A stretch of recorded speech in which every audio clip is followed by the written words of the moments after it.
Hello everyone, I am Ankita Gandhi और आज हम लोग इस सीरीज में कुछ इंपॉर्टेंट एमसीक्यूज भेजेंगे which are based upon the case laws. The very first case is that law is a social engineering to remove the existing imbalance and to further the process serving the needs of the socialistic democratic Bharat under the rule of law. देखिए, जैसे आपने जो students भी पढ़ा है उसमें हमें socialistic school पढ़ा होगा, तो वहां पे ये जो केस है उससे रिलेट करके इंपॉर्टेंट हो जाता है. And the right answer is A, Delhi transport corporation versus DTTC Mazdoor Congress.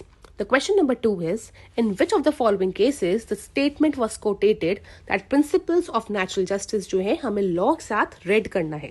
The right answer is A, state of UP versus Vijay Kumar Tripathi. Next question.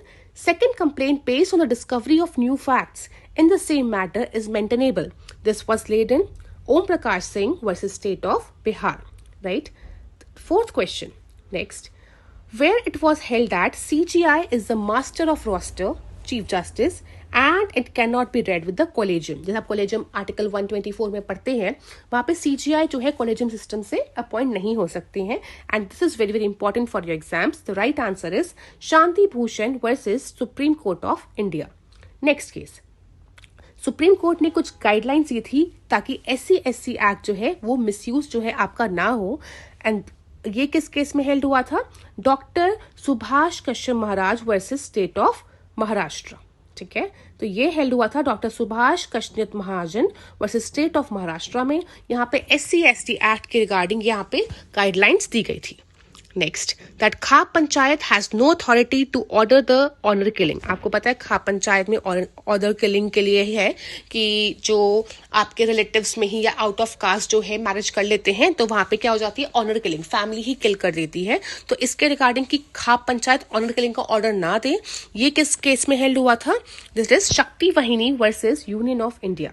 Right, article 21 से भी ये रिलेट करता है. Next, passive euthanasia is permissible. Human beings have the fundamental right to die with the dignity that was laid in your C. Sundaram Finance Limited. Sorry, the answer for 7 is yes. Sundaram Finance Limited versus Abdul Samad. ठीक है, यहाँ पे passive euthanasia को permissible करा गया था. साथ में आपको पता है अरुणा शामबाग का भी केस है इसके रिगार्डिंग. एंड किस केस में ये हेल्ड हुआ था? That there is no right to die under the right of life. It is Gian Singh, Gian Kaur versus State of Punjab. Right, तो ये आपका क्वेश्चन जो है इस तरह से डील होगा. The right answer is Sundaram Finance versus Abul Sanad. Next, in which of the following cases it was held that not making adequate provisions to facilitate proper education to the persons with disability amounts to discrimination? It was in disabled right group versus Union of India. अब क्योंकि आपका GS में disability वाला act है तो this case becomes important for that. Next, elaborate directions issued by the Supreme Court to curb road accidents that was held in Dr. Rajashekaran versus Union of India. 10th question, Supreme Court suggests enabling open jails and also the use of video conferences for the lawyers को अगर करना है बार बार आना ना पड़े. Like Covid में तो बहुत ये इम्पॉर्टेंट भी हो गया था and it was necessary also. तो इसकी गाइडलाइंस और इसका कोटेशन कहाँ पे हुआ था? That was in re human condition 1282 prisons. Next, practice of triple talaq unconstitutional है, ये तो आप सभी को पता होगा. It is Shayara Bano versus Union of India. उसके बाद 2019 में इसका एक्ट भी आया. अब ट्रिपल तलाक को जो है अनकॉन्स्टिट्यूशनल किया गया था. That was total by the 5 जज बेंच. ठीक है, तो इसका आंसर जो है आपका रहेगा बी. ठीक है, एंड 3/2. इसका जस्टिस के head was a CGI at this time. Next question is, who were the जजेस जिन्होंने डिसेंटिंग ओपिनियन इसमें दिया था? That is Justice Abdul Nazir and Justice Kehar. Justice Kehar was a CGI at this time and Abdul Nazir was a Muslim judge in this panel. Next, mental age of the person does not make him or her a child under the POCSO Act. ठीक है, POCSO Act के regarding, अब POCSO भी आपका क्योंकि act है तो इसलिए ये भी क्वेश्चन जो है आपका इंपॉर्टेंट बन जाता है. That was held in era versus NCT of Delhi. 2016 के अराउंड का केस है और ये बहुत ही, अगर आप इसको इलेबोरेशन में पढ़ेंगे, इंपॉर्टेंट केस है आपका. Next, disabled persons not obliged to stand up to show the respect to the national anthem played in the cinema hall was held in Shyamnath Chakrabarti versus union of India. ठीक है, तो ये आपका national anthem के regarding है case कि आप उनको खड़े होने की जरूरत नहीं है. तो जब आपने नेशनल एंथम विजय का केस किया था उसमें ये हेल्ड हुआ था that you need not to sing but stand respectfully. अब यहाँ पे इनको स्टैंड की भी रिक्वायरमेंट नहीं है.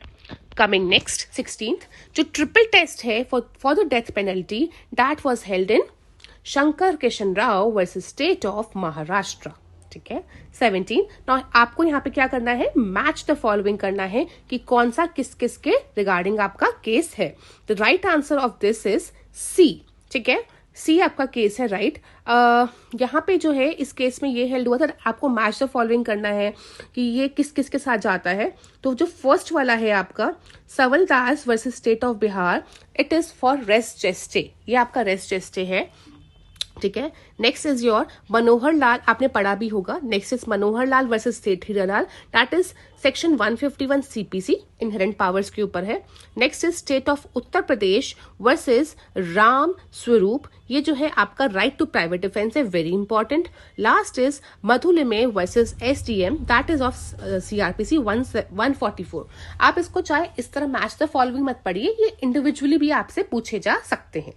Next 18th question, L Vadhera versus NCT of Delhi. ठीक है, ये इस केस में क्या हेल्ड हुआ था that strikes by the lawyer is illegal. Lawyers जो है स्ट्राइक्स नहीं कर सकते हैं in L Vadhera. Next Satyacharan versus Deoraj, this case deals with private defence.